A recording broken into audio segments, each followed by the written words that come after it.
rounds of below freezing temperatures tonight, with some places falling into the upper 20s. It does look like we'll have a pretty good warm up next week, though, back to the 70-degree mark, and little to no rain in the forecast. I'll have a look at your full Viper 6 forecast coming up. Right now on News Channel 6 at 7, a South Carolina bill that could add protections for domestic violence victims that go beyond physical abuse. And work on a major road in Aiken County. What you need to know about the project. Your news at 7 starts now.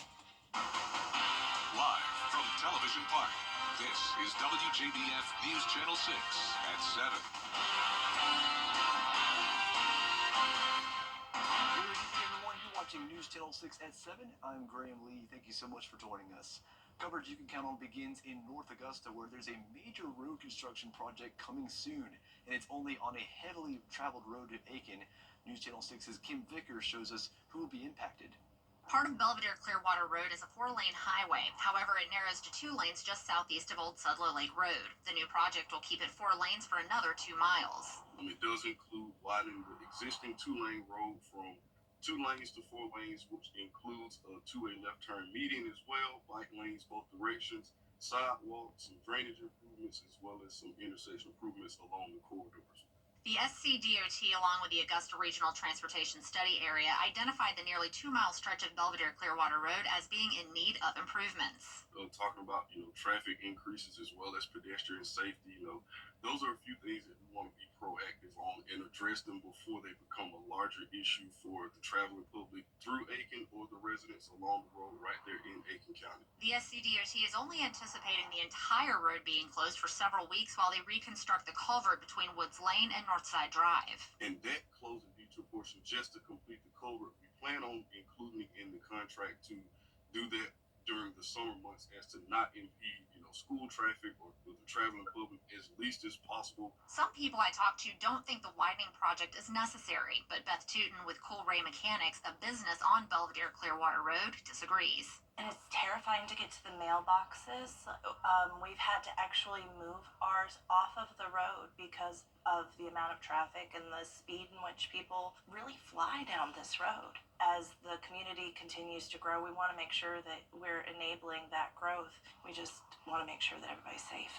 Tootin says that the company does have some concerns about how the road construction will impact their business. We just are a little bit trepidatious about the impact that it's going to have on us and our customers long term, not being able to get parts as fast as we may want them, especially if there's detours and people getting turned around. Construction is expected to begin sometime in the spring or summer of 2025, starting with the culvert. The SCDOT believes it will take 2 to 3 years to complete the project. In North Augusta, Kim Vickers, WJBF News Channel 6.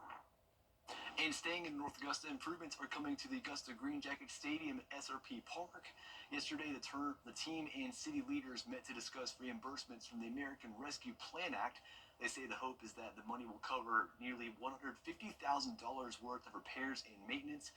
In addition, the Green Jackets also added an enclosed batting cage for players. The board chair shares what's next. They will take the receipts and approve them to make sure that it's following all the entities that are allowed to with the ARPA funds and the entities that we're using for the reimbursement. And if not, then they will flag it back to us, and in our next meeting, we'll have to vote again. They'll take a break for the holidays, and their next meeting is Wednesday, March 19th at SRP Park. It is time now for our first check of the weather. For that, we turn to our chief meteorologist, Jenna Petracci. Jenna. Well, Graham, it was a pretty cool day, especially compared to how this week started. We had some 70s, and now we only topped off in the 50s today. And once again, we'll have a below freezing morning. So here's a look now at our Terry Lambert Hyundai Skyview Cam in Burke County. Clear skies and calm winds, allowing for us to really see some cold temperatures tonight. This morning, we were down to 29 degrees, so around 10 degrees below average, high of 55, and of course, no rain today. We had a cold front come through yesterday, and that's bringing in the dry and colder air behind it. Upper 30s already in Augusta, 40s though for the most part. Bamberg, you're at 46, Aiken at 40, 44 in Sparta, and 43 in Crawfordville. Dew points are in the 30s, so you can tell how dry it is with the winds very, very light. So a big change of pace from last night when we had those very gusty winds. Now, when we have the clear skies and the calm winds, we have optimal radiational cooling conditions, so that's why it's going to be so cold again tonight. High pressure overhead, and then notice out to the west of us, we have more cloud cover in Texas. That'll eventually actually move off towards the east coast, bringing us an increase in clouds throughout the morning, but still mostly clear with those calm winds. 30 degrees by around 6 and 7 o'clock in the morning. Some upper 20s definitely possible. Clouds will move in throughout the day tomorrow. Stray shower possible Saturday and Sunday, but for the most part, a dry weekend. And next week looks pretty dry as well, and also warm. 70s are making a comeback. I'll have all the details on your forecast coming up, but back to you, Graham. All right, Jenna, thanks. Ahead of the 2025 legislative session, Georgia's Lieutenant Governor Burt Jones is speaking out about ways to reduce overdose deaths in the state. The Georgia Department of Health says over the last 15 years, overdose deaths have tripled. State lawmakers passed Austin's law, which addresses the sale and distribution of illicit substances. Jones says lawmakers should provide funding to enforcement agencies to equip them with more resources. It's a serious issue right now. I would think that it is, I don't think it's an issue where it's drugs that are necessarily sitting in people's cabinets. I think it's drugs that are being imported in, whether it be through the border or other states or whatever it might be. Lawmakers hope imposing stricter penalties will reduce the number of people trying to distribute drugs like fentanyl, meth, and heroin. In South Carolina, calls for a control bill to add protections that go beyond physical abuse is growing. Adriana Lawrence tells us that legislation would also focus on narcissistic abuse. The coercive control bill aims to, of course, protect victims of physical abuse, but also those who experience abuse beyond the surface. Dozens of victims who reached out to me say narcissistic abuse is more common than you think, and state lawmakers need to take action now. It took a long time for me to get out because I kept saying, it could be worse. He's never hit me. He's never laid a hand on me. According to Harvard Health Publishing, those with narcissistic personality disorders have an excessive sense of self-importance and a lack of empathy for others. Rebecca Tozer, a clinical social worker, says this behavior can become problematic in a relationship. She says the relationship can start off as a dream come true, but quickly take a turn. She says extreme control, manipulation, or constant criticism are often clear signs to look out for. So you might move from a phase of idolization where you're being put on this pedestal, but then either suddenly or slowly over time, the partner is removing you from the pedestal. And what she says many people experience, questioning your own judgment. Natalie Coble, who asked not to show her face on camera, was married for more than 20 years. She says her ex-husband controlled who she spoke to and where she went. And I would be questioned by people. Why doesn't he allow you to talk to anyone? I didn't really pick up, I always said, because we like to be together.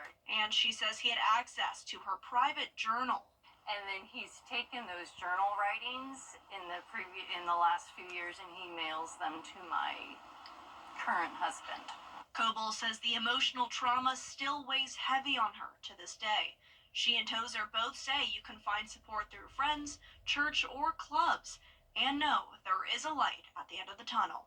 Anybody who feels that they're being manipulated, controlled, don't feel like you have to stay at all. Get out. You don't deserve it. Nobody deserves it. Conway-based attorney Regina Ward, who's been pushing for this bill, says she still has yet to hear from any state lawmaker on this. We've also reached out to Senator Luke Rankin to ask if he plans to introduce this bill, but haven't heard back just yet. Augusta University seniors got to turn their tassels today. Undergraduates received their degrees at the Marriott Hotel at the Convention Center in downtown Augusta. The student speaker was Ebony Watts. The keynote speaker was Angela Canada, principal culinary team leader for Chick-fil-A Corporate. These new graduates say they felt a sigh of relief today. This moment and this day for me has been the past 3 years in the making, and it feels surreal. Honestly, I feel like I have an assignment to submit. When we were little, you grew up waiting for this day, and then it's finally here. We've worked hard to all get here, going over so many different obstacles, and now that we're finally here, I'm full of excitement and joy. I've been surrounded by love and support this whole entire process. Yeah, last night the graduate hooding and commencement ceremony was held at the exact same location. Payne College is serving as an additional resource for storm recovery assistance. Earlier today at the Heal Complex, impacted residents learned about the multiple sources of assistance from the federal, state, and local community organizations. So if you have not registered for assistance from FEMA, today you can come in and meet with a FEMA representative face-to-face, ask any questions that you have, and get registered here on site. They're big trees because they was pine trees and 2 oak trees. So if they have information how to go about getting help to remove some of them, that would be a great job. And I figure all the information I get, I'll start letting my neighbors know. FEMA representatives so far have provided $240 million to storm recovery efforts in the state of Georgia. Coming up next, South Carolina lawmakers are set to discuss another bill involving marijuana. We'll have the details after the break. Hey there, Georgia.com. Among the bills pre-filed at the State House this week is the South Carolina Compassionate Care Act, which would make medical marijuana legal across the state. State House reporter Caroline Yaffa reports. In 38 states around the country, some form of medical cannabis is legal. And Senator Tom Davis says he hopes South Carolina will finally be the next state to legalize the THC component. When the pain wins, you land on the floor and scream out like an animal. That's Margaret Richardson. She suffers from trigeminal neuralgia. She spoke in front of South Carolina lawmakers 5 years ago in favor of the legalization of THC. It's the compound in marijuana known for its psychoactive effects on the brain and body. Medical cannabis is anti-inflammatory, so my condition's neurological. Instead of the grim side effects associated with opioids, I'm able to take something that actually stops the pain. In 2014, Senator Tom Davis filed a bill that led to the legalization of CBD, which is not psychoactive but can help with pain relief and relaxation. Marijuana can be a therapeutic benefit in many respects in a lot less intrusive way than opioids or the pharmaceuticals. During the last 2 years, the bill passed through the Senate, but did not get through the House. Chairman of the House Invitations and Memorial Resolutions Committee, Dennis Moss, voted against the bill in 2022. They were saying, oh, we need the CBD oil, and it would help with these epileptic episodes and stuff. So we passed CBD oil. Now it's just like a little more, a little more, a little more. Richardson says she understands the concerns, but argues the benefit of THC would help her and many others who suffer. The stereotypical Woodstock hippie is what a lot of us think of, but that's been replaced by tiny children with 100 epileptic seizures per hour, or people like me who are suffering. Senator Davis says for this session, he plans to emphasize key factors to sway leaders in the House. It requires doctors' inpatient authorization, doctor supervision. It requires pharmacists to dispense it. It is a very conservative bill because that's what South Carolinians want. In Columbia, Caroline Yaffa. And staying in the Palmetto State, law enforcement launching its Holiday Sober or Slammer campaign. The campaign is part of an effort to crack down on drunk driving in the Palmetto State. Today, agencies gathered in the Low Country for an event honoring 2 women who were killed in a drunk driving accident earlier this year. Investigators warning everyone to think about the consequences of their decision this holiday season. The tragedy that took Ariana and Lizzie from their loved ones was entirely preventable. Impaired driving is not an accident. It's a choice that is illegal, reckless, and far too often deadly. Law enforcement says you should use a designated driver or rideshare app if you plan on drinking.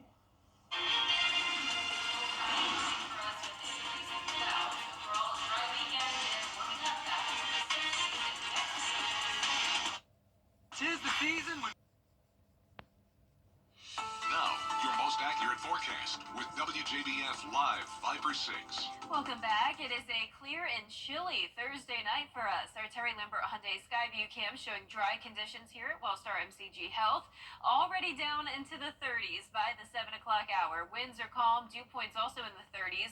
Visibility perfect at 10 miles. Now be sure to leave with plenty of time tomorrow morning as I am expecting some frost once again on your windshields. You may have had to deal with that earlier this morning as temperatures were down into the upper 20s in some places. Right now we're seeing mostly 40s, 45 in Louisville, 42 in Gibson, McCormick at 41, 43 in Allendale, 36 in Sylvania. And usually our southern line counties are a lot warmer, but Sylvania was actually our coldest spot this morning, down to around 28 degrees. High pressure overhead, it's going to be moving up the east coast, and then we'll have some cloud cover streaming in for tomorrow. No rain expected though for your Friday. The main story is definitely these chilly temperatures. 30 degrees at 6 and 7 o'clock in the morning, back up to the mid 50s by lunchtime. And if you need to do some Christmas shopping tomorrow, maybe you have the day off, it will be a really nice day other than the cooler temperatures. Unless you like the cooler temperatures, then of course this is a great forecast for you. Just be sure to bring a jacket with you when you're out and about, as we'll be in the 40s still at 10 a.m., mid 50s in the afternoon. Slightly warmer temperatures by the weekend. Overall pretty comfortable in the low 60s, and notice the lows are going back to above freezing on Saturday morning and then all the way into the 40s on Sunday morning. So we've only picked up around an inch of rain so far for the month of December. Not looking like we'll get too much rain this week. We'll have a series of cold fronts approaching us, but doesn't really look like they'll pass until maybe on Thursday. That's when I'm giving it a 30% chance of rain. We'll definitely see the warmer temperatures though, all the way up to 72, putting us 10 degrees above average for Tuesday, back down to the mid 60s on Thursday. Now Christmas is less than 2 weeks away now, which means we are starting to get a little bit of an idea of what the forecast could look like. Below average temperatures are expected from December 20th through the 26th. As of now, I'm thinking mid to upper 50s for your highs on Christmas Day, but of course it is a changing forecast and we'll keep you updated each day. Our high pressure is going to be moving up the east coast, clouds coming in by tomorrow afternoon. A little bit of green popping up here and there, but for us it's going to be completely dry on Friday, maybe a stray shower on Saturday, and then again on Sunday. You can see some moisture moving in, but definitely a nice weekend to be out and about. Our lows tonight will be anywhere from around 28 to 33 degrees. Highs tomorrow will be in the mid to upper 50s, and that 10-day forecast showing us back into the 60s by Saturday, 70s by Tuesday, then right back down to the 50s on Friday, and even highs in the 40s by next Sunday. So we get a little bit of everything over the next 10 days, but definitely not a whole lot of rain. Rain chances only up to around 30%. No question about it, kind of all over the place. I know you're looking at that forecast for Christmas Day, and it's a little bit out in the pan for right now, but looks like cold weather, which I'm looking forward to, at least me. Yeah, I mean, it's perfect for Christmas Day. Absolutely. Well, still ahead, TikTok's days are numbered. Details on the ban on the popular social media app and coverage you can count on continues. We're putting our Life is complicated. Your health insurance shouldn't be. That's why CareSource offers marketplace health plans built specifically for your health challenges.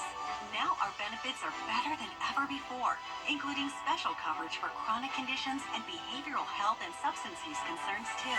You'll even get your own dedicated care manager. Affordable health coverage, trusted network of providers, one-on-one support. CareSource Marketplace Health Plans. We got you. Security brand fee. We made buying easy. This photo and asked, do you keep napkins in the glove box or for emergencies, or are you weird? Someone responded, don't be silly, they're in the center console. Others said they keep them in their side pockets of their door. Some said the napkins go right next to the emergency ketchup, straws, and plastic utensils. But it seems everybody agreed that emergency napkins are necessary. I've got some napkins in my car just in case I need them at any time, but that's just me. I don't know about you, Jenna. Oh yeah, side door for sure for me, but I don't do the ketchup and utensils. It just can get everywhere. It just leads to a mess. You got to clean it up. Yeah, you know. I do eat in my car a good bit though. There you I have go. to say. There you go. I'm a big fan of eating in the car. It's like a comfort space. Right, It's nice. exactly. Got the music, got the podcast going. Yeah, turn on the radio. Yeah, and it would be a nice night to sit in the car tonight with the heat on, of course, the heated seats. That's what I'm going to turn on. Temperatures going down to 30 degrees, high of 58 tomorrow, back into the 60s over the weekend, low 70s next week, just around a 10 to 30% chance of rain over the next 10 days. All right, we certainly appreciate you joining us for your news at 7. We'll see you again over at MeTV at 10. Entertainment Tonight is up next.